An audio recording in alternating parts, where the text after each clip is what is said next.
Welcome to today's Compassion in Cannabis. In a realm where compassion takes its stands, we gather today hand in hand with open hearts and open minds to explore a topic that intertwines. Through words that flow in rhythm and rhyme, we embark on a journey, one so sublime. For today's show is a tapestry woven in threads of healing and essence unbroken. In a realm of cannabis, a plant revered, a beacon of hope for those who've neared with whispers of solace and whispers of care, we delve into depths of truth to bear. With each verse, we'll paint a vivid scene of lives transformed, where hope convenes. From shadows of pain and light shall gleam as we unfold the wonders like a waking dream. Through stories untold, we'll discover anew the power of compassion, both tried and true. In every leaf and bud, a world unfolds where wellness and harmony gently unfold. So let us embrace this journey we embark with open hearts. Let our melodies spark, for in compassion embrace, we find a way to illuminate lives in a brighter shades of today.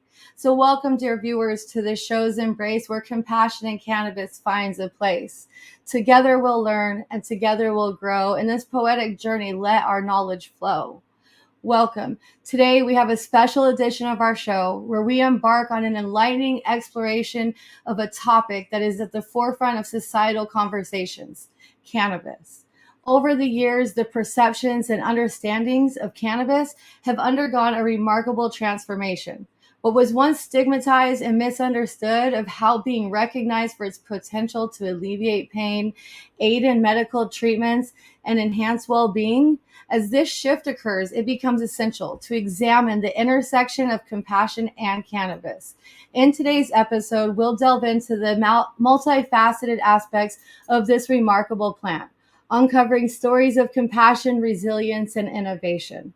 We will be joined by a diverse panel of people and patients, advocates, caregivers, and together, we're going to see whose lives have been deeply impacted by cannabis. We'll explore medicinal properties of cannabis, its potential to transform lives, and those who are struggling with chronic pain, debilitating diseases, or mental health conditions. We hear firsthand accounts of patients who have found relief and hope through cannabis-based theories, shining a light on the compassion that drives this evolving field. So throughout thought-provoking discussions and personal narratives, here we aim to foster a deeper understanding of the human stories behind cannabis. Our intention here is to shed light on the potential benefits, encourage responsible use, and challenge the remaining stigmas associated with this ancient plant. So join us as today I have a special guest whose inspiring journey showcases this transformative power of plant medicine. Welcome with me, Lisa Furr, as she shares a remarkable story as a patient who has experienced firsthand the profound impact of cannabis on her health and wellness. Lisa's story is one of resilience and determination, and for years, she's battled with this condition that has left her searching for the effective treatments and solutions. So, with no further ado, please welcome Lisa. How are you today, Lisa? Thank you. I'm doing pretty good today, Tara.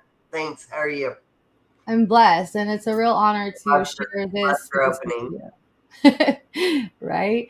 You're really, I honor this space and I honor this time. It's yours to share. Would you mind? Can you walk us through a specific, like any specific health challenges you were facing before incorporating plant medicine, and what led you to explore cannabis as this potential solution? Um, well, I can tell you what happened to me and how I ended up using it medicinally. I mean, Mm. used cannabis earlier in my life. I was born with a very high IQ, and I was an accelerated student. Um, I was not your typical do all the extracurriculars and and in with the popular crowd and all that stuff at all. But I ended up going to Berkeley at a young age, and uh, anyway, what happened to me later was that I was in law school. I had something going on, but I didn't know what it was. I had been to doctors all over. I had been to UCSF Hospital. I was going there while I was attending Berkeley. And they couldn't figure out what was the cause of whatever was happening with me. And I had like intense roller coaster rides mentally. And I had my body was just swelling up, but I didn't know why. And I had a whole bunch of symptoms. I was more manic depressive and harder time. Meanwhile, I'm going to Berkeley and I'm on the debate team. And anyway, so and using some cannabis, but then I they found out later I had gone to law school up in Seattle. Hmm. I ended up getting osteoporosis because of the medicine that they put me on from UCSF Hospital, Oh, which wow. didn't fix my problem, but it kind of put a damper on it. And I didn't know what it was, and I couldn't get any relief from it happening. I had relief while it was happening and to get me through it from the cannabis, but no way to be able to know what was going on and make it better. Anyway, so then they found out that I had a brain tumor. Okay, Oh, so in my pituitary gland, oh, wow. and I had type 4 Cushing's disease, which is a very rare type of Cushing's disease, which is not that, rare of a disease, but type 4 meant that not only did I have a tumor in my pituitary gland, which is like 2.5 inches straight back right between your eyes, but also I had a tumor in my lung. Well, Oh, so UCSF went ahead and they performed a horrific procedure removing the tumor from my pituitary gland.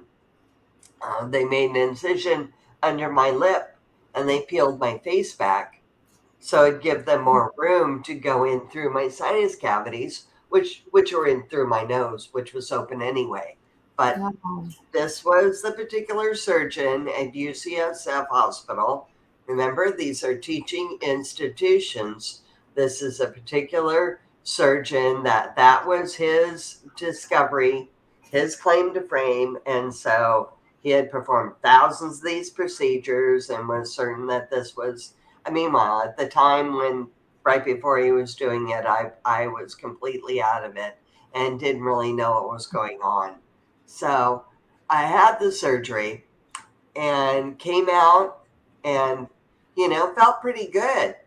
So good. My parents ended up taking me to Thailand and intercontinental flight anyway afterwards. Not that long afterwards. But we thought that I was going to be going back to law school and I was going to be way too busy and way too involved to see them. So Mhm. this is not at all what happened. Within 3 months, I ended up in a wheelchair. I couldn't read paragraph to paragraph. I couldn't, I started losing my hearing. What was my favorite, thing out of my mouth? Because what? Just couldn't hear Oh, anybody. And I couldn't understand further. If I heard it, I couldn't figure out what it meant. Very bizarre, very bizarre. Anyway, and I had lost 90% of the hearing in my right ear. From within 3 months, I got a exacerbation of atypical multiple sclerosis. And it kind oh, of went through my brain and fried a bunch of neurons and went out my inner ear nerve and just crisped it on the way out. But cannabis did not fix that, but it gave me the perseverance and it makes everything a little better, makes it a little brighter, makes you a little more in control to be able to choose which of those emotions you're going to deal with and put forth. And let me get back to, I had a high IQ. I lost a whole bunch, but it's allowing my immune system to heal more and climbing back up. And I did figure out with my hearing that it was bad bacteria, and so putting colloidal silver in my ear, Oh, wow. reverse that situation. So I'm getting my hearing back. My hearing's, way better than it ever, was since brain surgery. Anyway, I had a hearing aid for many years. I had went to speech language therapy for 3.5 years after brain surgery because I couldn't talk right or remember words or it's quite the different path than I had anticipated. I had anticipated um, making quite a bit of money, working for attorneys, being an attorney, and so you know, but life is still good. It's just different. It's just different, but it's still good, you know? And Yeah. cannabis helps me to hold on to that and see that and realize that I can find something else or that I am doing other things that are way more important anyway. And and I don't know where I'd be without it, for sure. I joined in with normal after my brain surgery and went through the whole Prop 215 movement Oh, and wow. met the most incredible people and survivors we are. Yeah. Many along the path did not end up surviving, but most of us, yes. Some of the very, very first cannabis users through the government, which I'm sure you've already put forth with the program where they give people marijuana, are still alive. And the government didn't think they'd live, at all. The cannabis would take them out for sure. Cannabis is truly healing. Cannabis is truly incredible.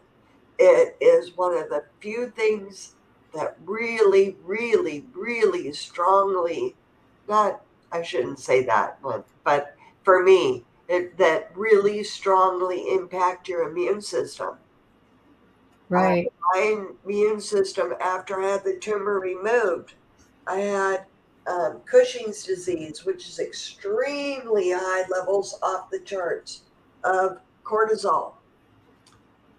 Oh, wow. Cortisol, yeah, people take cortisol shots for pain, but too much cortisol breaks you down. I had Wow. too much cortisol, so it was breaking me down uh, Wow.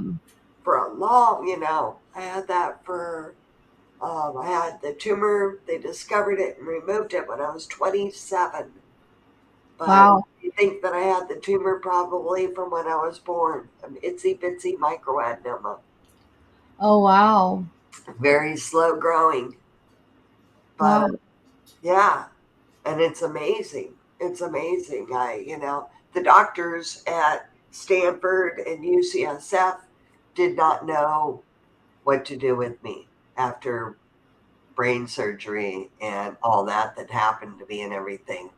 Stanford just filmed me because they also are a teaching institution for uh, for a long time and just recorded it and didn't ever do anything. Wow. So said good luck. Oh my goodness. Like, wow. Yeah, Like, that's, you have powerful, you're resilient. yeah. Absolutely. Well, you can, look at the choices. Right. Right. And, that's why I feel like I was born with some extra brights for a reason. And it was to get through this. And I Um, guess I don't, and you're still with us. yeah, yeah, yeah. Getting better all the time. So that's good. It's a hard story for me, though. Sorry. Don't be sorry. Thank you for sharing. Like, you're a powerful testament.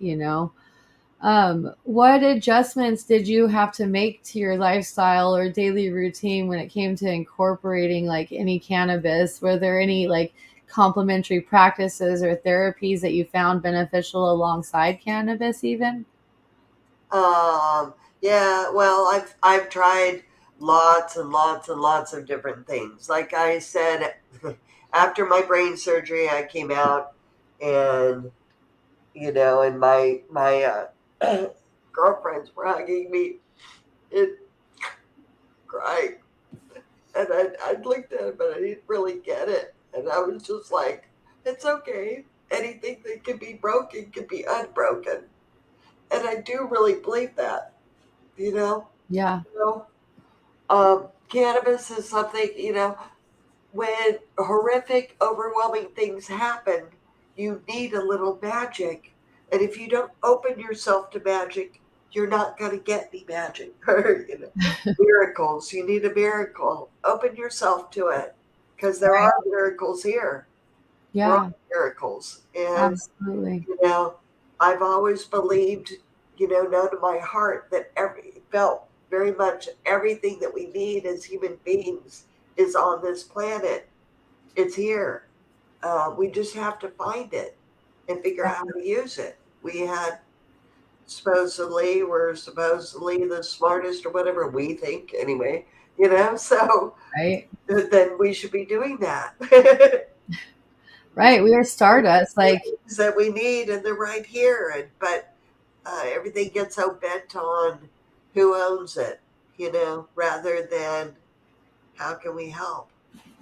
right. And We that's can a all just help each other. yeah, goes a long, long way. Have there been any unexpected benefits or outcomes from your journey with cannabis that you would like to highlight? Like any moments that truly surprised you or delighted you? Um, well, I'm, well, I say, I think, some of the things like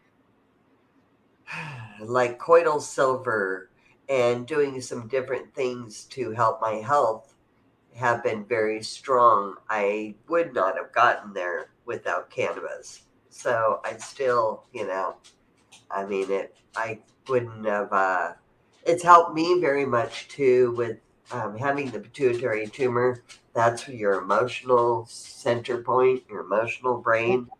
Um, and so my emotions got way whacked out, still are some, but, you know, got way whacked out. And cannabis really, really helps me to be able to come back and Do have you some, have a just continue favorite, on. right? Do you have a favorite, like, do you ingest with oil? Do you use gummies? Like, do you implement them all? Like, I like them all. I'm super happy. I just got myself a new bong, ice catcher. I personally, because I mean, I love cannabis in all shapes and kinds. I've had amazing experiences. I ended up running the Humboldt Medical Cannabis Center and had so many people coming in and teaching me things and showing me how, and I know how to make really, really bomb hash. So I'm happy about that's my new bong with the ice catcher. So, as I get to know you, Lisa, it sounds like you're a real big part of the foundation of where cannabis began, even with 215 to where we are now. Where can you give us a, like you shared about the Humboldt Medical Clinic? What was that like? What do you see then that's different now or that could be implemented now that would be beneficial to patients? No, what happened up there is something that's just happening more on a global level. But uh, we, um, my partner, who is Dave Kasakov, he's the first one in Butte County to actually open a cannabis center Oh, wow. upfront legally. Okay. Um, and he did that under the umbrella of Prop 215. And he had Normal's backing in doing that. So when he opened it, his great adversary, anyway, um, uh, Mike, he ended up coming after Dave full force and ended up calling in the feds. Oh my goodness. And they ended up throwing Dave in federal prison. Wow. And this And is all he was doing, I mean, he was bringing cannabis to people's homes like mine, and I was really messed up at the time, really bad. So, you know, when this happened, um, his attorney ended up contacting, his patients, some of his patients, and said, "Hey, can you write a letter?" And I had been a legal secretary, a paralegal since I was 16. I've had a lot of experience in that. I'm a good writer. So I'm like, oh, yeah. So I wrote a really good letter to the judge, and the judge was like, wow. He was like, well, this, what we're up against, just because it was people that, here I am, somebody that tried to do things the way you're supposed to or whatever, and worked real hard to be in the system and do things properly and get through it.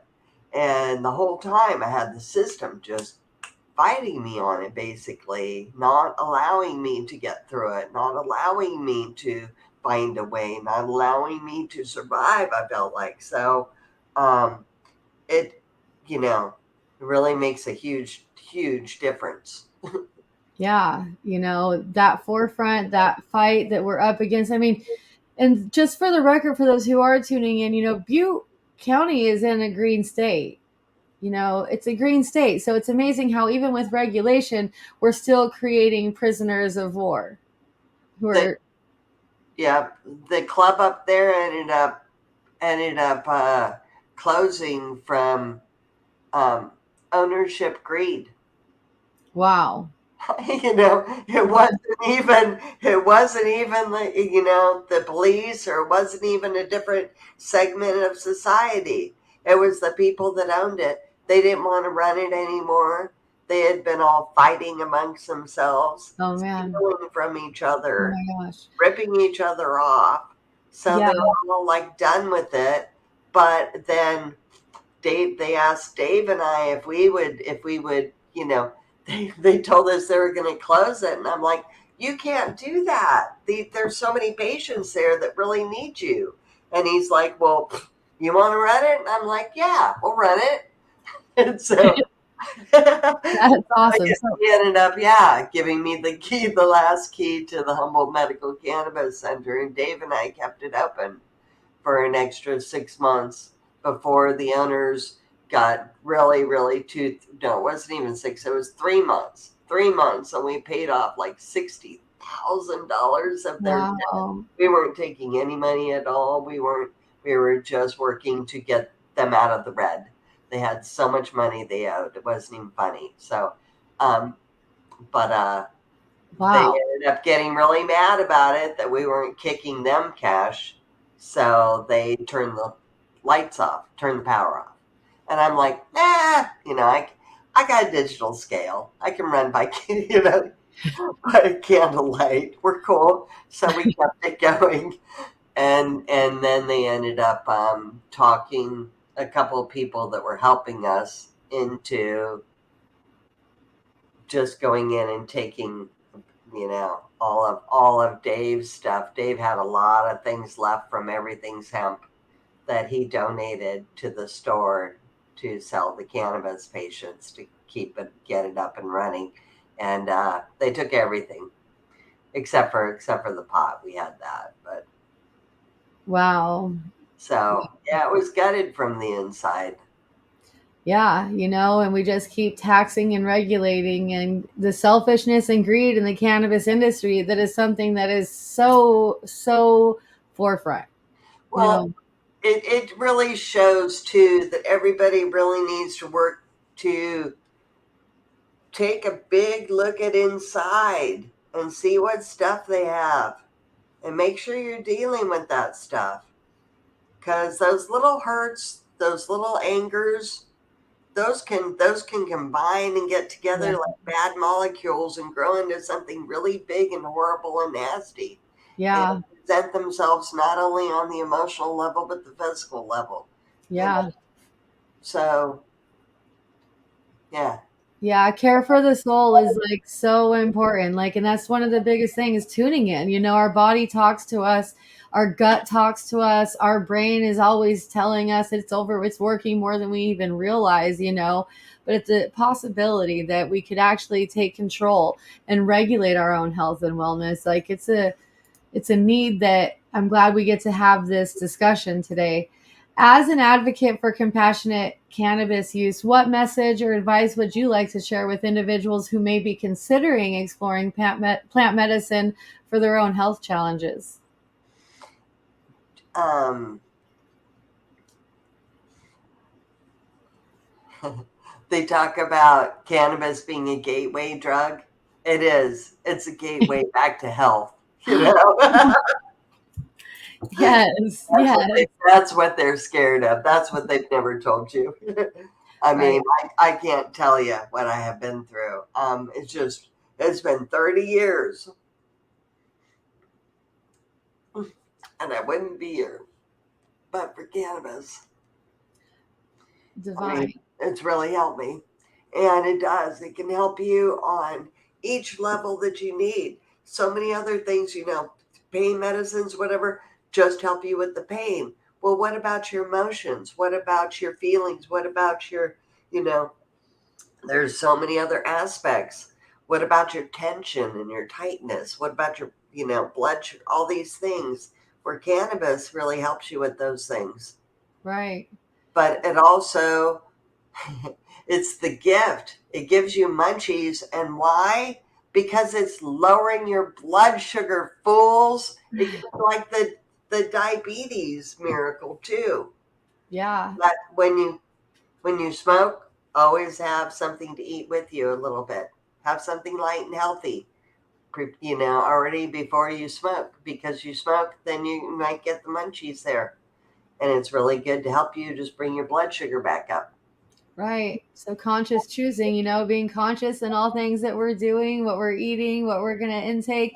But, you know, it's just like we need to take care of our whole body. It takes a whole plant, you know. So it's really important that patients do have access to this, that we can specifically choose, like, I do want to work on my tension, or I need to get rid of this headache, or my arthritis is just killing me today. I can't move. My hips hurt, my feet hurt. There's so much to us, you know, and if we tune in, we can specifically zone in on what we need to be in tune with to heal our body. We're not supposed to numb our body, you know. I imagine that on your process, Lisa, did you struggle with the pharmaceuticals along with the cannabis? And how did that look? Did doctors, are they okay and supportive of your cannabis, or do you fight that stigma still? Well, with pharmaceuticals have secondary reactions. Okay, so after brain surgery, um, having my cortisol level here, they removed the tumor, so plummets. Oh, I'm having projectile vomiting that won't stop for days. So, um, they decided to give me compazine suppositories. And after giving me, I think, 3 days of compazine suppositories, the projectile vomiting stopped.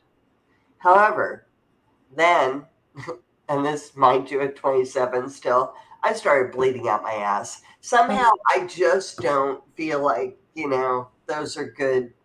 And I got hemorrhoids. I don't mean to be rude, but it, real. it is rude, you know. No, it's not rude. It's real because, What you was done know, to me was rude.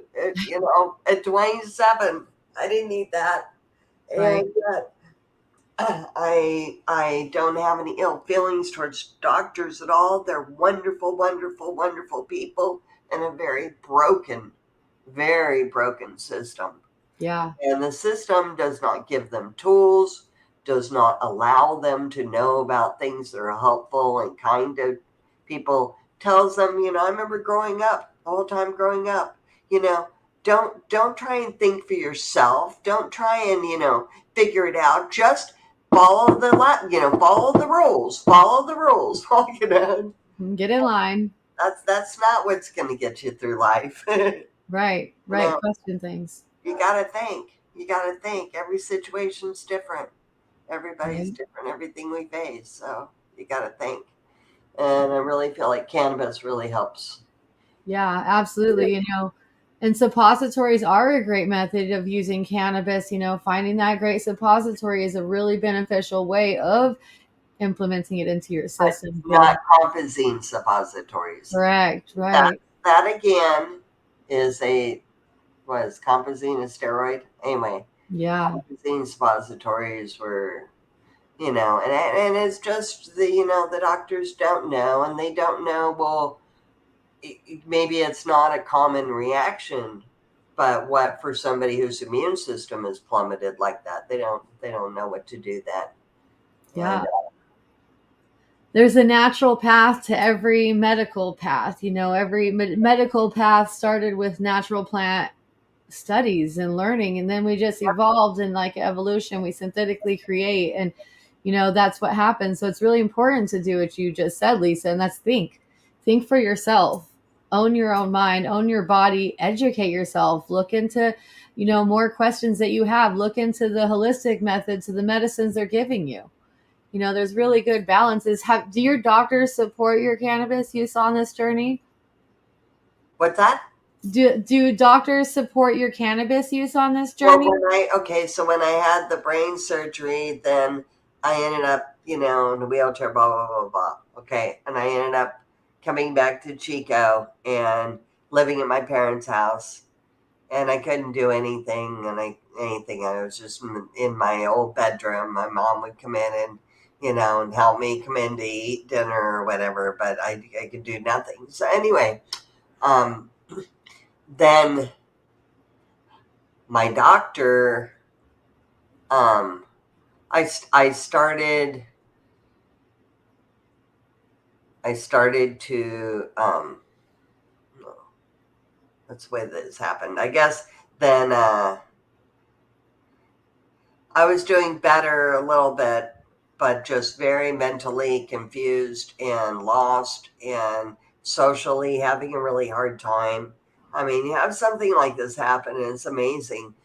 All your friends, all your life are gone. It was just very I ended up very much by myself.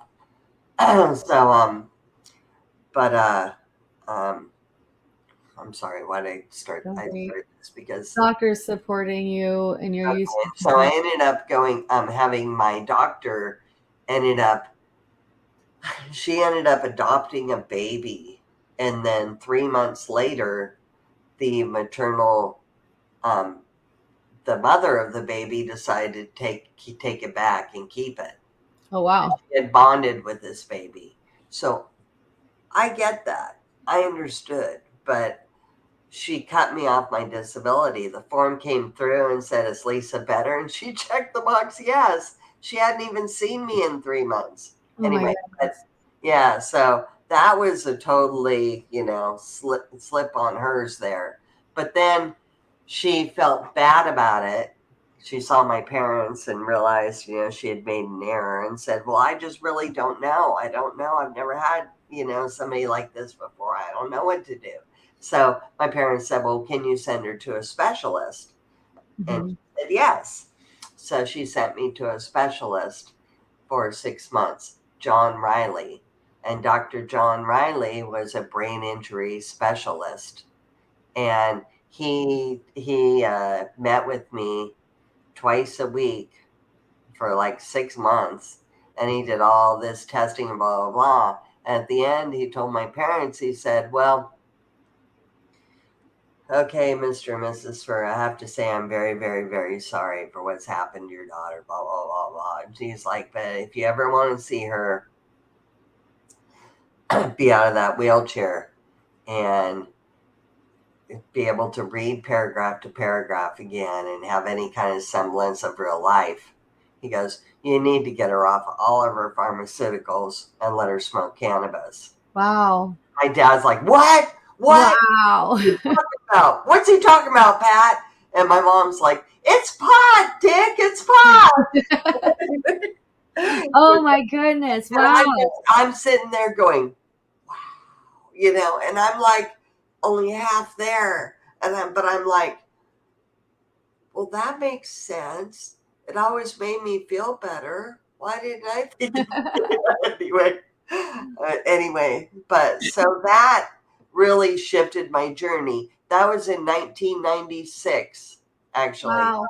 because it was before, right before Prop 215 Wow. came in at the beginning of '97. He told he said, yeah, Lisa. I'm like, how in the world am I going to be able to get pot? I'm like tearing all the time. Any drug dealer's going to scream and run away, thinking I'm manic and crazy. So he's like, it's okay. They're gonna have a store, and you can just go to it like you're getting Wow. groceries, and go in the store and get some. You'll see. And I'm like, I'm in Butte County. I doubt it. Right. Anyway. Wow. That But is absolutely phenomenal. so I've had a wreck since 1996, since Wow. November of '96. Anyway. That is phenomenal. Absolutely phenomenal. Oh, Not many people get that blessing. yeah. Yeah. Well, For those. And that's why it's really important to see that difference, is that when a doctor is willing to look at you and say, I give you this recommendation, it should be well, heard. well, that was it. I mean, it was like at the time I'm like, okay, well, you know, I was at the top of the class, or the highest class at the University of Puget Sound's ever seen before. They're so Wow. excited about my group of attorneys coming into law school because, anyway, and all of this going on. But, you know, at least, you get to smoke pot, though. Right?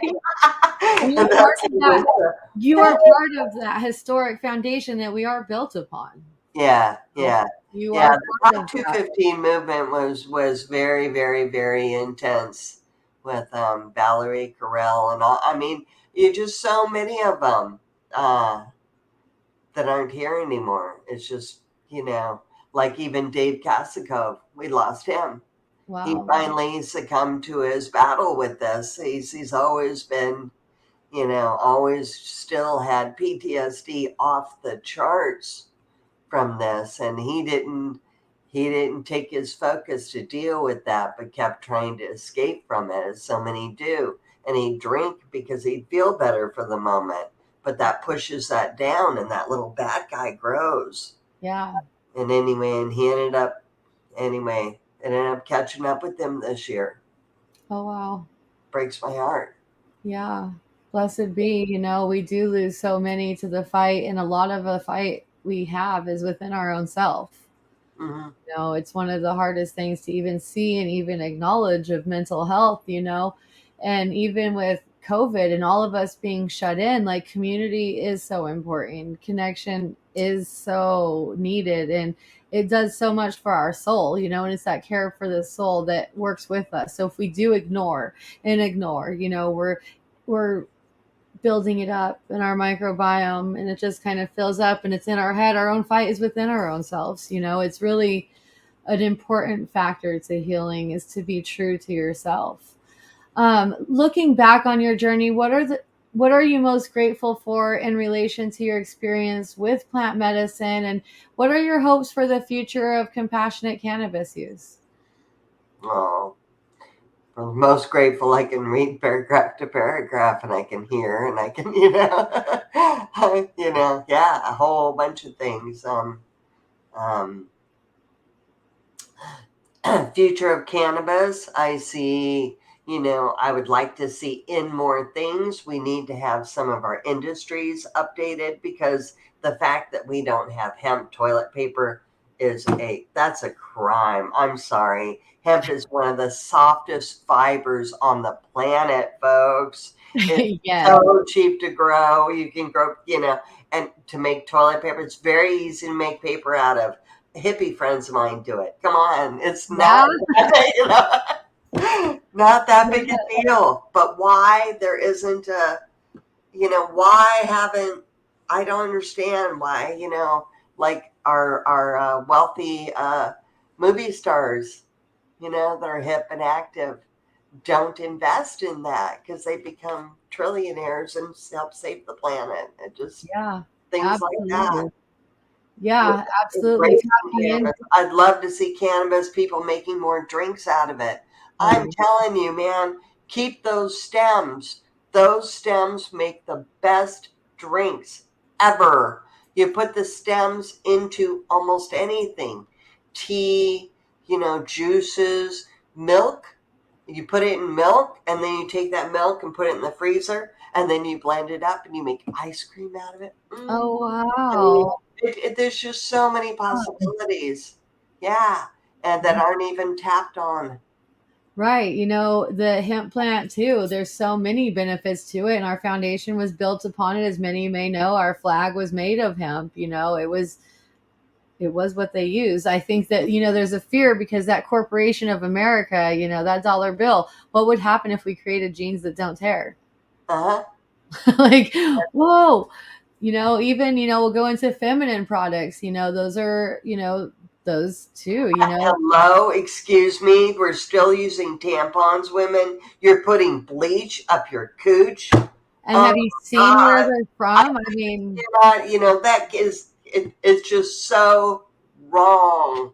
it seems like a terrible pathway for warfare to happen without us even recognizing what is going on.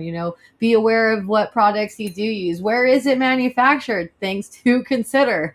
You Hmm. know, it's a great, great solution to so many ways of healing, including our So many ecology. problems overall, because it's not just healing, but they say financial problems. Oh well, or like our air. Even, I mean, Yeah, if we grew more hemp, we'd have less problems with the air, and we would leave the trees alone to do their thing, that's and what I we, mean. anyway, it just would Yeah. balance. Yeah, our body, I'm going to go ahead and work on wrapping up the show today, but the point is we're interconnected. We are in this vast universe. We are just spinning through the sky, the space. Our earth is just sitting there orbiting at so fast it's hard to even fathom how many billions of miles it's going, and we're on that earth, and we are all just interconnected. Our whole endocannabinoids is like an intergalactic grid, and it's working together just like our universe works together to maintain the stability of our earth. There's this balance.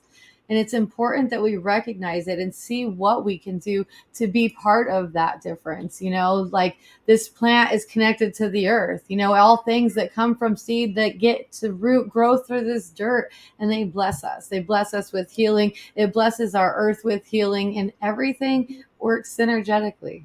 You It know, is. The plant is so tied into balance. There's yeah, never chance for balance on the planet. And yeah, that's all. There'll always be good and bad. It's just about having balance. yeah. We are stardust, and that is magnificent. So the gratitude to you, Lisa, for showing us your resilience, your remarkable journey. It's really courageous and resilient. Like I can't get over the word resilient, because our bodies are so resilient, and you're here with us today. Very true. You Thank you know, so much for all you're doing, Tara. Thank you so much. Like, again, you are divine. Your story is divine. And it's a powerful reminder that compassion in cannabis extends beyond scientific research, legal, and frameworks. It encompasses the deeply personal and profound impact that it can have on an individual's life, bringing hope, healing, and renewed vitality. And through Lisa's experiences, we have witnessed the positive changes and improvements that she herself has achieved in her health and overall well being. Her determination to explore the alternative approach and embrace plant medicine also highlights the importance of open mindedness and the personalized care it takes when it comes to your own self and the health that you need to encompass. Today's episode has shown us the integration of cannabis into a plan that can work and yield remarkable results, alleviating symptoms and improving quality of life, offering a sense of empowerment to patients. Lisa's journey is undoubtedly inspired countless individuals who may be navigating these similar paths. I encourage you all to keep exploring the new possibilities and find the path that works for you. And I hope that today Lisa's story fostered that deep understanding and appreciation of the potential benefits of compassionate cannabis use, not only for individuals, but for society as a whole. By embracing empathy, education, and open dialogue, we can create a compassionate framework that allows for responsible use and exploration of plant medicine. I would also like to extend my gratitude to all of you viewers who are joining us on this enlightening journey. Your engagement, your support, and your willingness to learn to contribute to this ongoing conversation surrounding compassionate cannabis use and the broader understanding of alternative therapies. So we conclude today's episode. Let us carry the lessons learned from Lisa's journey and the insights gained from our discussions into our daily lives. May we approach the healthcare with compassion, advocate for informed choices, and work towards a society that embraces the potential plant medicine while prioritizing the well-being of individuals. Thank you for being part of today's show. And until we meet again, continue to seek knowledge, nurture compassion, and embrace the transformative power of plant medicine. Goodbye for now, my friends. I'm your host, Tara Purcell. Be blessed, and thank you for joining.